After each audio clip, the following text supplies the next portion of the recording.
magagalit talaga yan.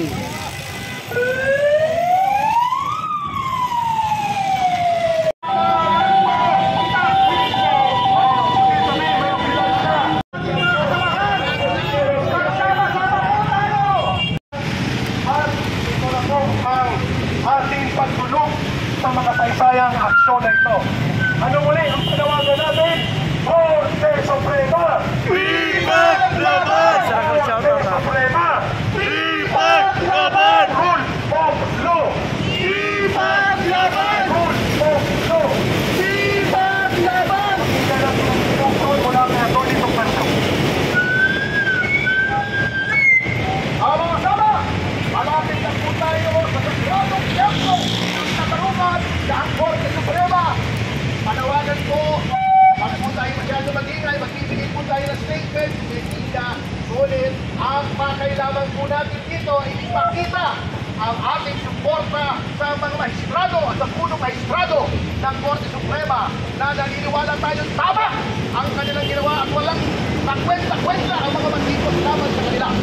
Yun lamang po, let us police our ranks, magsikot-sikot lang po tayo at magpaproceed tayo in an orderly fashion. Mabuhay ang sambayanang Pilipino! Mabuhay!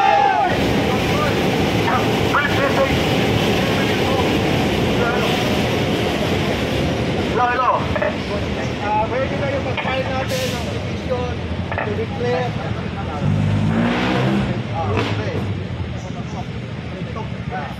Hello. Ready tayo mag-file natin yung petition natin.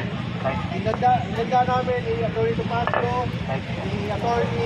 Rolex Suplico. Ready na mag-file namin ngayon. In direct contempt against Congressman Percy Sendenia, against Richard Hidarian, Professor Hidarian, and of course, to your best friend ni Atty. Topacio, si Secretary Larry Nadon. Ready na tayo to defend the integrity of the Supreme Court. As lawyers and as officers of the court, we have the obligation to defend the highest chamber of the land, the Philippine Supreme Court. Yun. UC Cardema, final message before we move inside the Supreme Court. Thank you, Atty. Tolentino. Hello. In behalf po of Duterte Youth Party List na ibinoto ng 2.3 million na Pilipino para maging boses nila dito ngayong araw na ito, tayo po ay nagpapahayag ng suporta sa ating Korte Suprema dahil pag wala pang sumuporta sa Korte Suprema, mawawala na ang rule of law sa bansang ito. Yung mga bumabanat sa Korte Suprema, lalo na yung mga abogado, dapat silang makasuhan dahil sila ay officer of the court. Officer of the Supreme Court sila pero binabanatan nila ang Korte Suprema. Pero hindi naman natin sila narinig na nagsalita nung ayaw tanggapin yung impeachment complaint ng Duterte Youth Party List laban kay Bongbong Marcos sa Kongreso. Kaya tayo po'y naririto ngayon kasama ang maraming Pilipino, kumakatawan sa milyong-milyong Pilipino sa pagsuporta ng sambayan ng Pilipino sa ating mga justices ng Korte Suprema. Ang kanilang ginawa, appointee man ni Bongbong, appointee man ni Aquino, appointee man ni Duterte, sila ay magkakasama lahat, unanimous sa pagsuporta na ang ginawang impeachment kay Sara ay unconstitutional at kailangan po nating suportahan lahat yan. Maraming salamat, Congressman Ding. Tado Paginawan, let's go now. Let's proceed.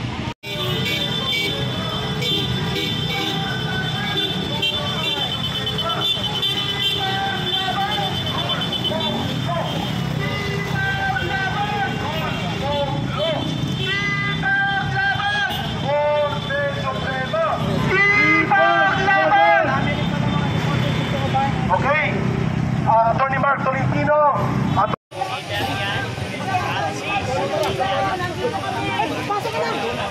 Sino si Atty. Mark? Kuya Ray, may ganap shoutout Kuya Ray.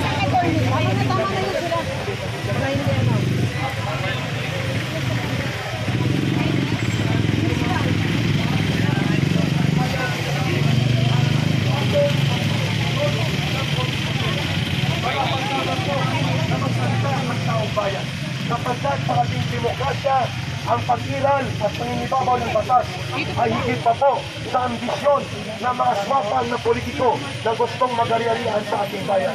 Kaya ngayong araw na ito, ang panawagan ng sambayanang Pilipino, Korte Suprema!